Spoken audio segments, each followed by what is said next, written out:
पुष्पा जी आप बोलिए। हाँ, धन्यवाद अध्यक्ष जी। अध्यक्ष जी, आज सदन के शुरू होते ही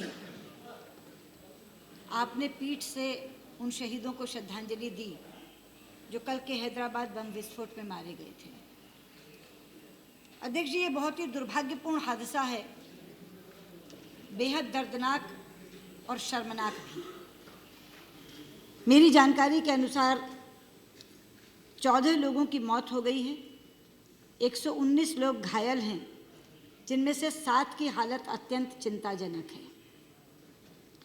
अध्यक्ष जी, ऐसे प्रसंग एक दूसरे पर दोषारोपण करने का अवसर नहीं देते, बल्कि एकजुट होकर, दृढ़ संकल्पित होकर आतंक का सामना करने का अवसर देते हैं। लेकिन वो सामना करना तभी संभव है जब हमारी सोच में आतंक से लड़ने की समानता हो। मुझे केवल दुख इस बात का है कि देश में एक सम सोच, एक समान सोच आतंक से लड़ने की नहीं बन रही। बहुत बार आतंकवादियों के मानवाधिकारों की पैरवी करते हुए हम उनके खिलाफ नरमी बरतने की बात करते हैं।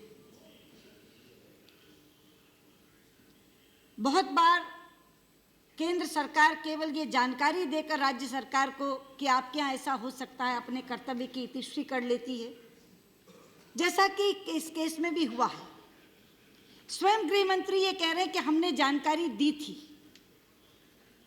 पहले भी बहुत बार ये हुआ कि केंद्र सरकार ये कहती है कि हमने जानकारी दी थी, लेकिन अगर जानकारी होने के बाद भी घटना घटती है तो दोष दुगना हो जाता है।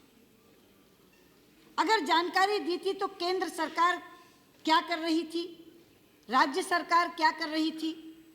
अगर जानकारी के बावजूद, और ये जानकारी के बावजूद कि वह रेकी हुई थी, आतंकवादी अपना काम करने में सफल हो जाते हैं, निर्दोष लोगों को मारने में सफल हो जाते हैं, तो क्या हम केवल जानकारी देकर हाथ पर हाथ धरे बैठे रह सकते हैं? ये ऐसे प्रश्न हैं जो हर बार जब आतंकवादी घटना होती है तो सामने खड़े होते हैं।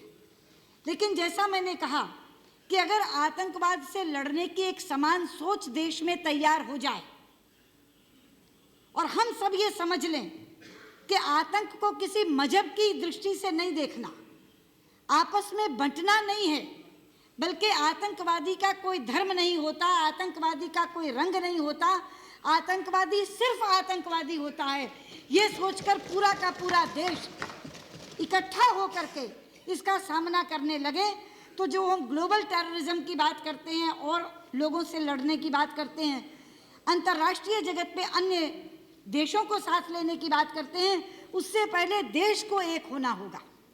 उससे पहले देश की तमाम राजनीतिक दलों को एक होना होगा, और वो अपनी एक समान सोच अगर बना लेंगे तो इस आतंकवाद से लड़ने में हम सफल हो सकेंगे। हम इंतज़ार कर रहे थे कि शायद आज सदन शुरू होने से पहले गृह मंत्री आएंगे और वो तथ्यों से हमें अवगत कराएंगे और क्या उन्होंने किया है और क्या अब तक की जानकारी है, सदन को इसकी जानकारी मिलेगी।